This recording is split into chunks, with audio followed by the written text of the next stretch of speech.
नमस्कार शेतकरी मित्रांनो. खोडवा पिकातील जे फुटवा फोडण्यासाठी आपण जे देशी पद्धतीनं जे बनवलेलं आहे तेच आज आपण बघणार आहोत. हे आमचे आहेत मित्र अविनाश. तर तुम्ही कशा पद्धतीनं हे बनवलेलं आहे एक थोडक्यात माहिती सांगा.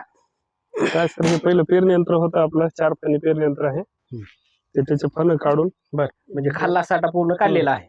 त्याला फण तेवढे काढलेले आहेत. साठा तेच आहे, पहिला पेटी तेच आहे. 2 पेट्या होत्या, एक काढली आपण बाजूला, एक पेटी आहे आणि ते 2 फण नवीन आपल्या पलटीच्या नांगरासारखे बनवून घेतलेले आहेत इथं. तुम्ही इथं बघू शकता. हे एक साइड फण बनवलेलं आहे. कॅमेरा थोडं जवळ घ्या, कारण एक साइड पूर्ण माती कोरून घेत आहे ऊसाच्या बाजूनं आणि ह्या साईडनं हे जे 2 पाईप आहेत हे आहे खत खाली गळण्यासाठी, म्हणजे जेणेकरून फक्त आपणाला ऊस पिकामध्ये खोडवायला बगला फोडत खत पेरता येते. यासाठीच हे देशी पद्धतीनं बनवलेलं आहे. यासाठी खर्च किती आलेला आहे?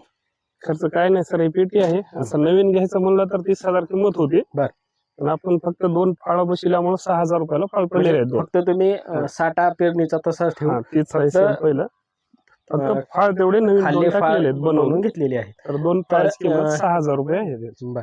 फक्त 6,000 मध्ये हे आपण देशी पद्धतीनं, देशी जुगाड पद्धतीनं खत पेरण्यासाठी बनवलेलं आहे आणि याचा उपयोग आपल्याला चांगल्या प्रकारे होत आहे. आता एकरी तुम्ही किती रुपये खर्च घेता शेतकऱ्याकडून? 1200 रुपये एकरी. 1200 रुपयामध्ये आपण एकरी खत पेरून देत आहोत. तर हे एकदम चांगल्या प्रकारे देशी जुगाड बनवून उपयोगात आणलेलं आहे. तर व्हिडिओ आवडला तर लाईक करा, शेअर करा आणि सबस्क्राईब करा. धन्यवाद.